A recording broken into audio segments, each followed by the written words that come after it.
అనాది అనంత జ్ఞాన పూర్ణ రూపమై సనాతనం సనాతనం వేదమై సునాదమై సమాజ ధర్మ రక్షణార్థమై సనాతనం సనాతనం. హైదరాబాద్ నుంచి వెళ్తున్నాం. సుమారుగా 200 కిలోమీటర్ల దూరంలో ఉంది. ఈ ఆలయము నిర్మల్ జిల్లాలోనే ఉంది. బాసర మండలము బాసరలో ఉంది. ఈ ఆలయము నిర్మల్ పట్టణానికి 75 కిలోమీటర్ల దూరంలో ఉంది. చూస్తున్నటువంటి గోదావరి నది. ఈ గోదావరి నది ఒడ్డున ఈ జ్ఞాన సరస్వతి దేవాలయం ఉంది. భారతదేశంలో ఉన్నటువంటి ప్రముఖ సరస్వతి దేవాలయాల్లో ఒకటి కాశ్మీర్లో ఉండగా రెండవది ఇదేనని చెప్పుకోవచ్చు. బాసరలో జ్ఞాన సరస్వతి అమ్మవారు మహాలక్ష్మి మహాకాళి సమేతులై కొలువు తీరి ఉన్నారు. ఇక్కడి మందిరం చాళుక్యుల కాలంలో నిర్మించబడింది. ఈ మందిరం సాదాసీదాగా ఎంతో ప్రశాంతమైన వాతావరణంలో ఉంది. ఇక్కడ మనం చూస్తున్నటువంటి దేవాలయం చూస్తే మనందరికీ కూడా మీకు అర్థమవుతుంది. ఎంత ప్రశాంతత కూడుకున్నటువంటి కూడా మనకు తెలుస్తుంది. ఈ క్షేత్రాన్ని మనము సందర్శించగానే ఎంతో ప్రశాంతత సమకూరుతుంది. ఈ సరస్వతి ఆలయంలో ప్రతిరోజు కూడా బాలబాలికలకు అక్షరాభ్యాసం చేయడానికి ప్రజలు అత్యంత ప్రాధాన్యతనిస్తారు. ఇక్కడ ఉన్న త్రిదేవి మూర్తులు వ్యాస మహర్షి ప్రతిష్ఠితం కనుక ప్రత్యేకత. వ్యాస మహర్షి ఈ దేవతామూర్తులను ఇసుకతో తయారు చేసి ప్రతిష్ఠించిండు అనేటువంటిది ఇక్కడి ప్రత్యేకత. ఇక్కడ అక్షరాభ్యాసం చేయడానికి ప్రత్యేక రుసుము కూడా ఉంది. మిత్రులతో వచ్చి పిల్లలకు అక్షరాభ్యాసం చేస్తారు. ఆలయ ప్రాంగణంలోని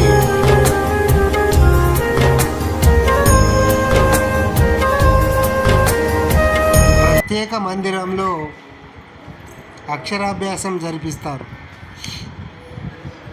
ఇవన్నీ కూడా ఇప్పుడు మనం చూడబోతున్నాం. చూడండి ఎంత బాగుందో దేవాలయము. మనం ఇప్పుడు దేవాలయంలోనికి వెళ్తూ ఉన్నాం. ఈ దేవాలయానికి వెళ్ళడానికి చాలా చక్కగా భక్తులకు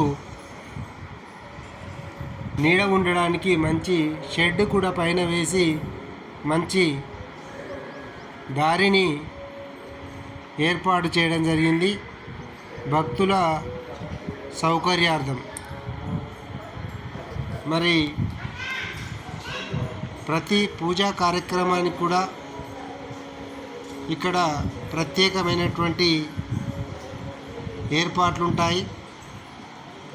దాంతోపాటు కొంత రుసుము కూడా ఇక్కడ చేయడం జరుగుతుంది.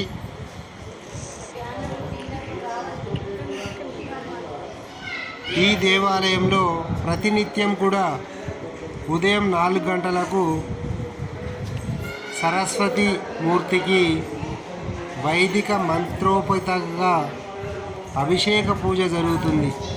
అనంతరం ఉదయం 7:30కి అక్షరాభ్యాస పూజలు మొదలై సాయంత్రం 6 గంటల వరకు జరుగుతాయి. ఇక్కడ ఇప్పుడు మనము ఆలయంలోనికి వెళ్ళేటువంటి మార్గాన్ని చూస్తున్నాం. దేవాలయంలోనికి మనం వెళ్ళడం జరుగుతూ ఉంటుంది. గర్భగుడిలోని మాత్రము వీడియోను అనుమతించరు. మేము ఎక్కడి వరకైతే వీడియోను అనుమతిస్తారో అంతవరకు పూర్తిగా మనం తీసి మీకు చూపించడం జరుగుతుంది. ఇక్కడ చూస్తున్నటువంటిది జలప్రసాదం. తాగునీటి సౌకర్యానికి బాగా దేవాలయంలో ఏర్పాటు చేశారు. అదేవిధంగా ప్రసాదాల కౌంటర్ కూడా ఈ పక్కనే కూడా ఉంటుంది. మనకు ఇక్కడ అదే మార్గంలో అక్షరాభ్యాస కార్యక్రమానికి సంబంధించినటువంటి పలకలు, నోట్బుక్స్, పెన్స్ అన్నీ కూడా ఇక్కడ ఈ దుకాణాల్లో షాపులలో అమ్మడం కూడా జరుగుతుంది. మనం చూస్తున్నాం బయట నుంచి దేవాలయం యొక్క గోపురాన్ని ఎంత చక్కగా ఉంటుంది. ఒక ప్రశాంతత జరుగుతుంది ఇక్కడికి వస్తే. మనకు విద్యార్థులందరికీ కూడా మంచి విద్య అందించేటువంటి తల్లిగా పేరొందినటువంటి దేవాలయం ఈ జ్ఞాన సరస్వతి అమ్మవారు.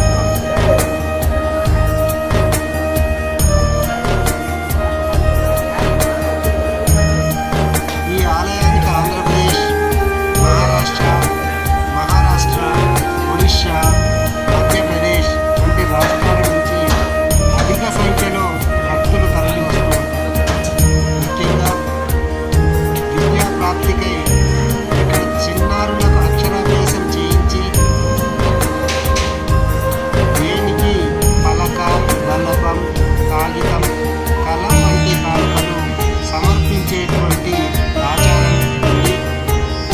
ఇచ్చట కేశాఖండనం, ఉపనయనం, వివాహాలు, భజనలు నిరంతరం ఇక్కడ జరుగుతూనే ఉంటాయి.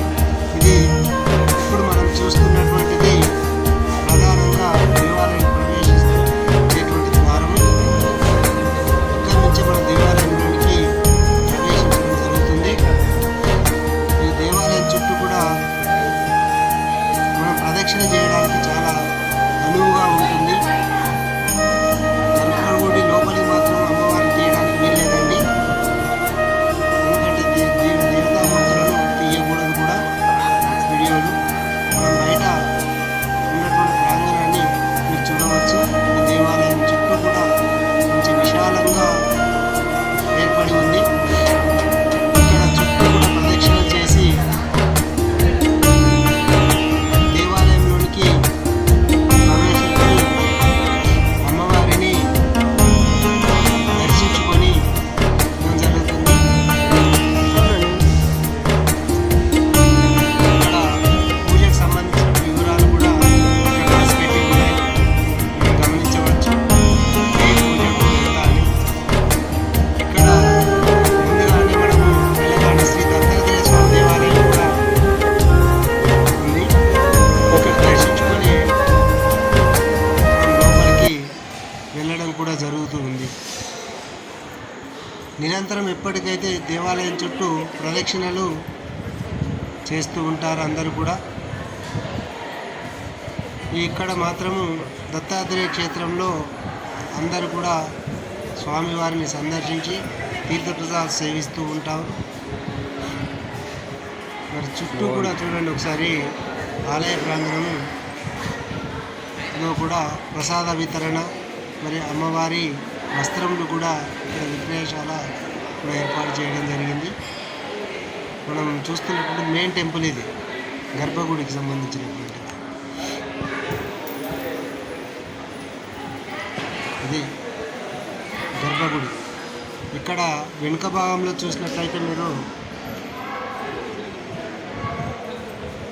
చాలామంది భక్తులు కూడా వచ్చి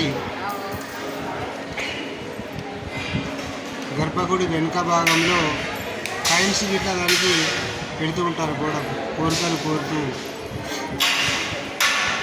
అక్కడ కాయిన్ గిట్లా గోడకు అత్తుకొని ఉంటే మన కోరికలు నెరవేరుస్తాయనేటువంటిది ప్రగాఢ విశ్వాసంతో కూడా భక్తులు ఉంటారు. నేను మొత్తం కూడా ఆ దేవాలయాన్ని చూపించేటువంటి ప్రయత్నం చేస్తున్నాను.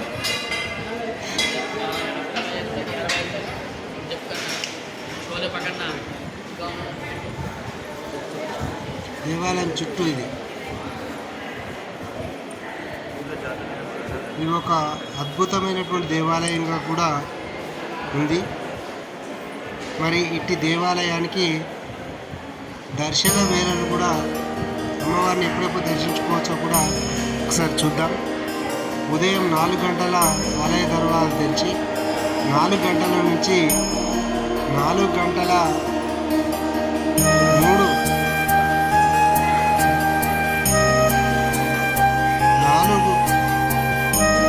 4 గంటలకు తెరిచి 4 గంటల నుండి అభిషేక టిక్కెట్లు కూడా ఇస్తారు. 4 నుంచి 6:30 వరకు అభిషేకం, అలంకరణ, హారతి, నైవేద్యం, ప్రసాద వితరణ చేస్తారు. ఉదయం 7:30 గంటల నుండి 12 గంటల వరకు అర్చన, సర్వదర్శన, అక్షరాభ్యాస పూజలు చేస్తారు. 12 గంటలకు నివేదన చేసి ఆలయంలో 2 గంటల వరకు మూసి ఉంచుతారు. ప్రతి సమయాల్లో మినహాయింపు ఉంటుంది. 2 గంటల నుంచి 6 గంటల వరకు అర్చక సర్వదర్శన అక్షరాభ్యాసాలు చేస్తారు. 6 గంటల నుంచి 7 గంటల వరకు ప్రదోష పూజ నిర్వహించడం జరుగుతుంది. 7 గంటల నుండి 8 గంటల వరకు మహాహారతి దర్శనం, తర్వాత ఆలయాన్ని మూసివేయడం జరుగుతుంది. ఇక్కడ చూస్తున్నటువంటి ఆలయాన్ని మీరు ఇంకా పైనుంచి ఇది చూడవచ్చు క్లియర్గా. ఇక్కడ చూస్తే మహాదేవుడైనటువంటి లింగం కూడా ఇక్కడ లోపల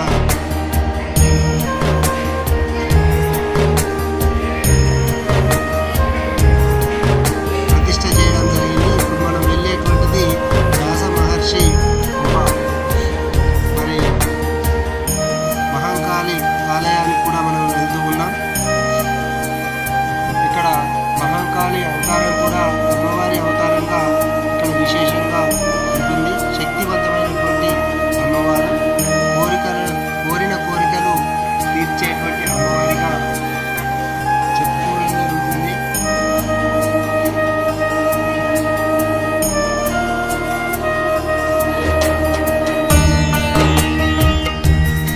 అమ్మవారిని చూపించడానికి చూపించలేకపోతున్నాం. మీరు ఇక్కడికి వస్తే తప్పకుండా అమ్మవారిని కూడా దర్శించుకోండి.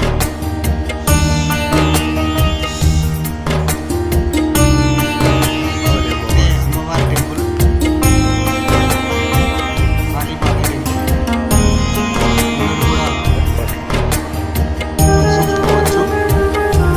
ఇక్కడ నుంచి పైనుంచి చూస్తే గర్భగుడి క్లియర్గా కనబడుతుంది. అమ్మవారి గర్భగుడి చుట్టూ కూడా ఇలా ఉంటుంది పైనుంచి వ్యూస్. ఇక్కడ నుంచి మనము మహంకాళిని దర్శించుకున్న తర్వాత వ్యాస మహర్షి గుహలకు వెళ్ళడం జరుగుతుంది.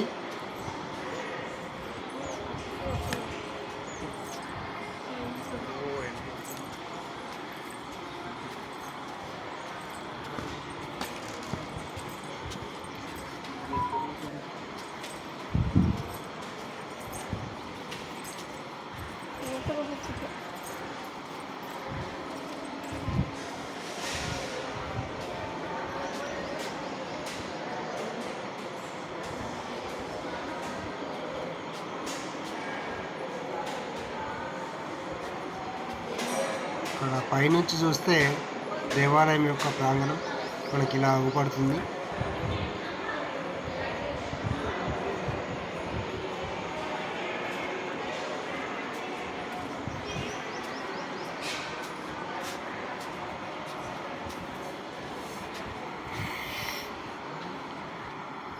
ఇక్కడ మనం చూస్తున్నటువంటిది గోశాల, కానీ ప్రస్తుతము గోవులు ఇక్కడ లేవు. మరి ఇదంతా కూడా గోశాల.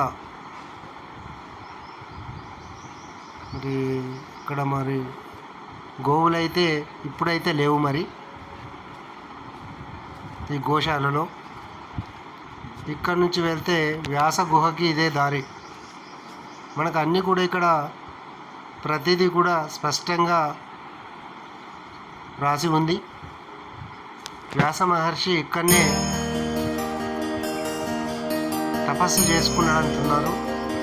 ఈ తపస్సు చేసుకున్నటువంటిది వ్యాస మహర్షి గుహకు ఇప్పుడు మనం వెళ్తున్నాం. చూడండి, ఇదంతా కూడా అడవి ప్రాంతంగా మాదిరిగానే ఉంది పూర్తిగా.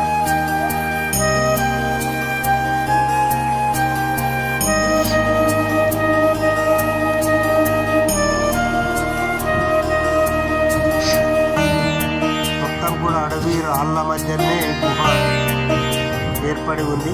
ఒకప్పుడు ఇది దట్టమైన అడవిగా ఉండేదట. ఇప్పుడు మానవ సంచారం ఉండడం వల్ల కొంతవరకు ఇది అడవి ప్రాంతం నుంచి లేకుండా మనకు కనబడుతుంది.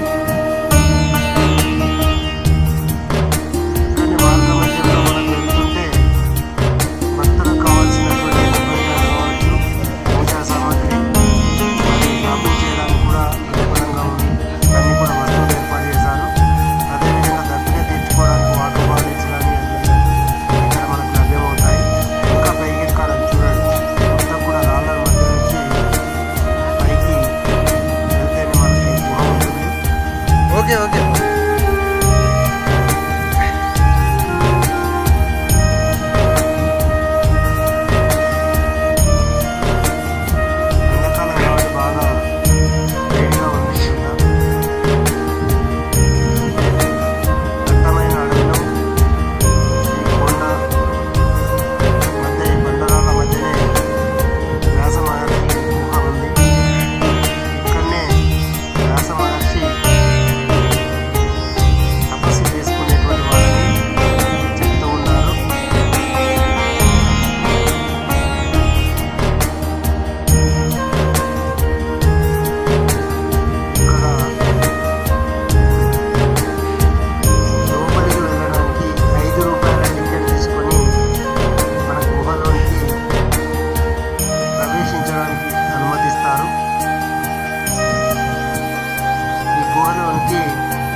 పూజిస్తూ ఉంటాడు కాబట్టి అమ్మవారి విగ్రహాన్ని కూడా ఇక్కడ ఏర్పాటు చేయడం జరిగింది. ఇదే గుహ అండి, చాలా చిన్నగా ఉంటుంది.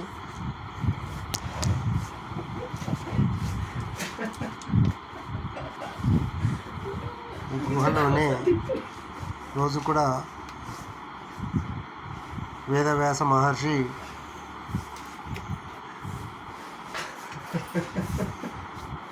తపస్సు చేసుకునేటువంటి వాడని మనకు విశేషమైనటువంటి ప్రసిద్ధి ఉంది.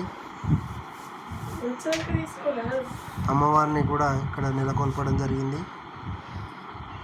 ఇక్కడే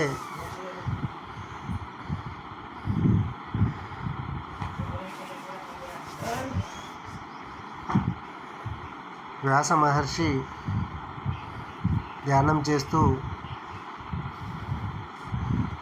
అమ్మవారిని భక్తి శ్రద్ధలతో కొలుస్తూ ఇసుకతోటి అమ్మవారిని తయారు చేసి ఇక్కడ ప్రతిష్ఠ చేశాడైనటువంటిది ప్రసిద్ధి ఇక్కడ ఉంది.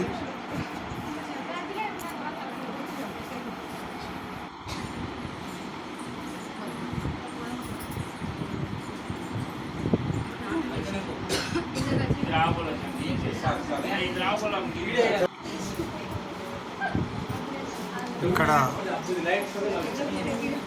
నవరాత్రులు కూడా జరపడం జరుగుతుంది.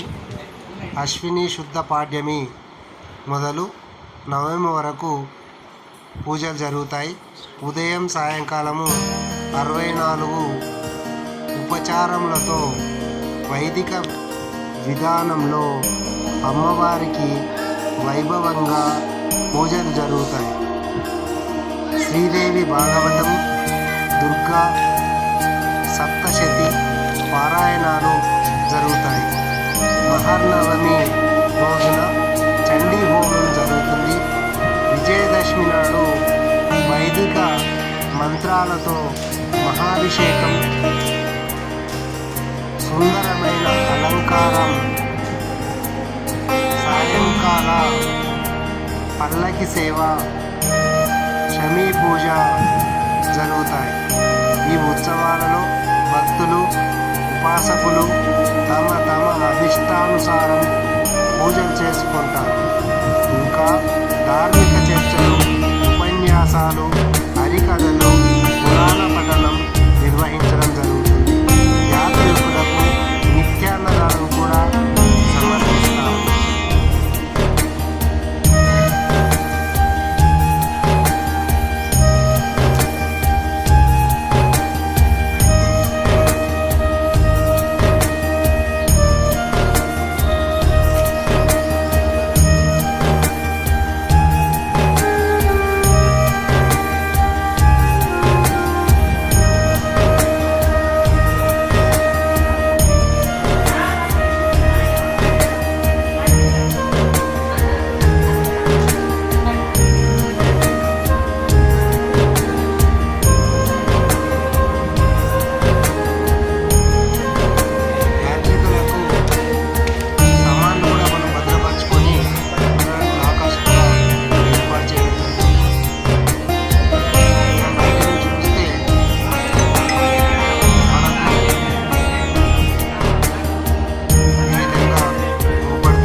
బాసర క్షేత్రాన్ని వేదవ్యాసుడు ప్రతిష్ఠించినట్లు పురాణం చెబుతోంది.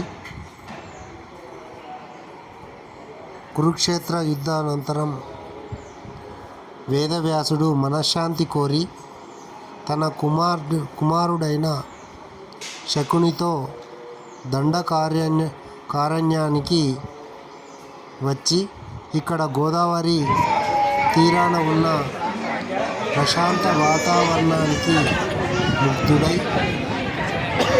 ఇక్కడ కుటీరం నిర్మించి తపస్సు చేయడం ప్రారంభించాడు.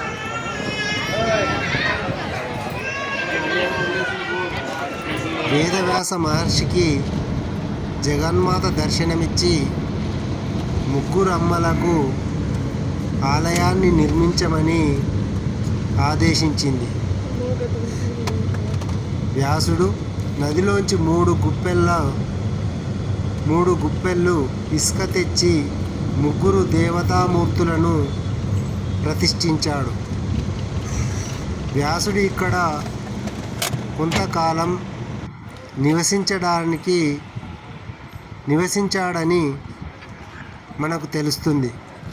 కనుక అప్పటి నుండి ఈ ఊరు వ్యాసపురి, వ్యాసర అనబడి తరువాత ఇక్కడ ఉన్న మహారాష్ట్ర ప్రజల ప్రభావం వలన బాసరగా నామాంతరం చెందింది.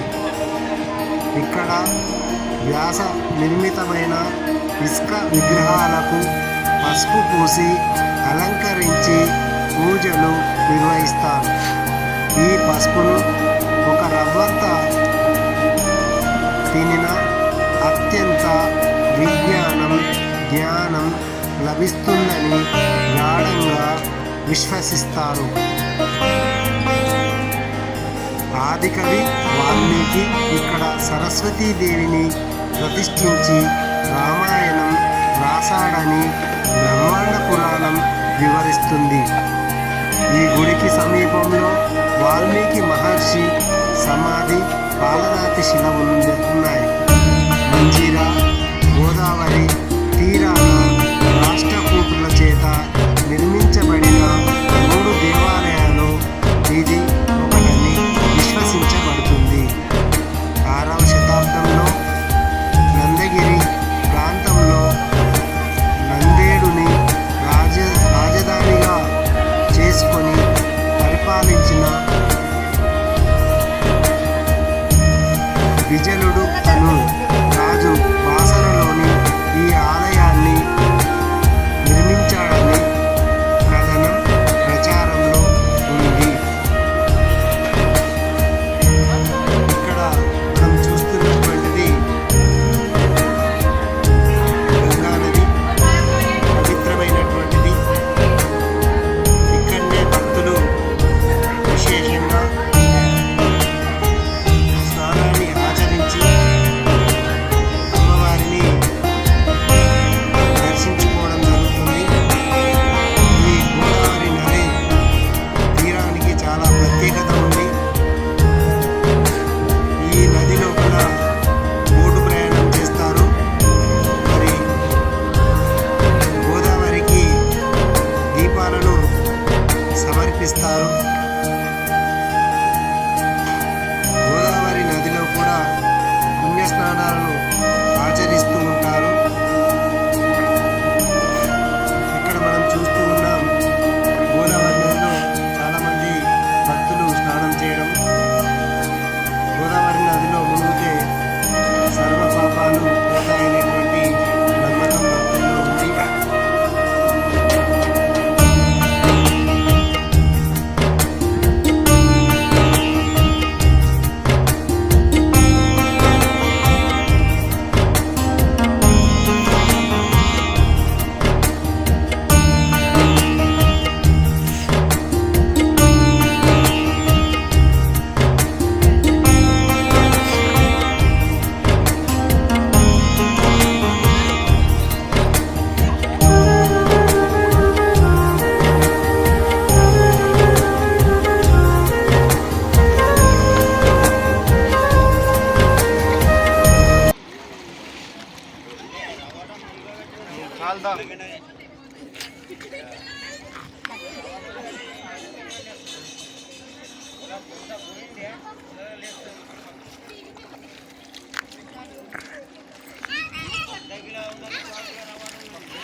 మెల్లగా నువ్వు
ఆదియై అనాదియై అనంత జ్ఞాన పూర్ణ రూపమై సనాతనం సనాతనం వేదమై సునాదమై సమాజ ధర్మ రక్షణ